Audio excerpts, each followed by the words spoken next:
তিনি কিন্তু এখনো লাইব্রেরি দেয়নি, আর তার কিছু চামচা ছেড়ে রেখেছে। তারা বলছে নওশাদ সিদ্দিকী ভাঙড়ের জন্য কি করলো জানিয়ে দিই আপনাদের। তো আমার ক্ষমতা যদি থাকতো না লাইব্রেরিয়ানকে নিয়ে এসে বসিয়ে দেওয়ার, আমি লাইব্রেরিয়ানকে নিয়ে বসিয়ে দিতাম নিয়ে এসে। আমি তো বিরোধী দিল আমার সবার কাজ কি ওখানে গিয়ে জানিয়ে দেওয়া।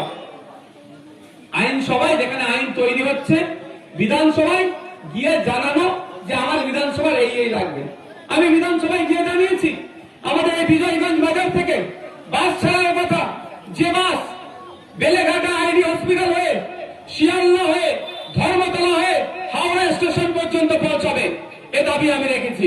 আমি দাবি রেখেছি যে ভাঙড়ের মানুষ, ধার্মিক মানুষ, এখানকার মানুষ যেমন ফুরফুরা শরীফে যেতে পছন্দ করে, এখানকার যারা হিন্দু সমাজের আমার মা বোনেরা আছে তারা আমার দক্ষিণেশ্বর মন্দিরে যেতে পছন্দ করে, তারা বিভিন্ন ধর্মস্থানে যেতে পছন্দ করে। তাই ভাঙড় থেকে দক্ষিণেশ্বর হয়ে ফুরফুরা শরীফ বাসের রাউট করা হোক, এ দাবি আমি চালিয়েছি। মন্ত্রী যদি না চালায় এটাও কি আমার দোষ? আমার ক্ষমতা নেই তো, আমার সেটা রাইট নাই।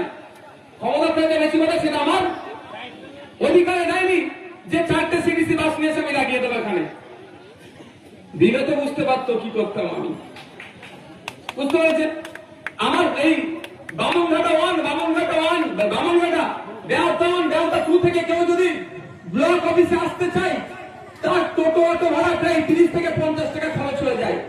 তাদের কথা ভেবে আমি বিধানসভায় দাঁড়িয়ে পরিবহন মন্ত্রীকে বলেছি এবং ভাঙড়বাসীর কথা ভেবে যে ভাঙড় 2 নম্বর ব্লক থেকে যদি কেউ আপনার সদর অফিসে যায়, আপনার সাব ডিভিশনে যেতে চায়, সেখানে কত ব্রেক জার্নি করতে হয়। তাই বিজয়গঞ্জ বাজারকে মেন স্টপেজ করে এখানে একটা ভালো উন্নত মানের বাস টার্মিনাল বানিয়ে ওই শওকত মোল্লার মতো নয়, বাস টার্মিনাল চলেছে বলে তুই বোম্বা দিস আমার উত্তর দিতে পারে না। তখন বলেছিল দেখেছি, আমাকে বলেন যে আপনি যে বোম্বা দেন আপনি বাস নিয়ে কি করবেন কথা বলেনি। তা আমি ভাঙড়ের সাথে রাজ্যের বিভিন্ন জায়গার মানুষের সাথে কানেক্ট করা যায়, বিশেষ করে পর্যটন কেন্দ্র যেগুলো আছে দীঘা থেকে শুরু করে বকখালি থেকে শুরু করে বিভিন্ন পর্যটন কেন্দ্র যাতে কানেক্ট করা যায়, ভাঙড়ের 1 নম্বর 2 নম্বর ব্লককে ছুঁয়ে যাতে বাস রুট হয় তার ব্যবস্থার জন্য আমি বারবার সোচ্চার হয়েছি। কিন্তু আমি একা বিধায়ক সারা রাজ্যে, ওই জন্য আমাদের কর্ণপাত করেনি। কিন্তু আমাকে অফার দেওয়া হচ্ছে আপনি চলে আসুন, কি লাগবে বলুন। কিন্তু আমি আপনাদের সাথে বেইমানি করতে পারবো? ভাই করেছি। আমার কাছে আমার বদনাম হচ্ছে, আমাকে ডিস্টার্ব করছে আমার কাজ করতে দিতে, অনেক ঝামেলা করছে। আবার ওরাই বলছে যে এমএলএ সাহেব কি করলো তার খতিয়ান দেখাও। আমি আপনাদের বলছি কাগে কান নিয়ে চলে গিয়েছে, কাগের দিকে তাকাবার দিন শেষ হয়ে গিয়েছে। কানে হাত দিয়ে দেখুন কান আছে না নাই।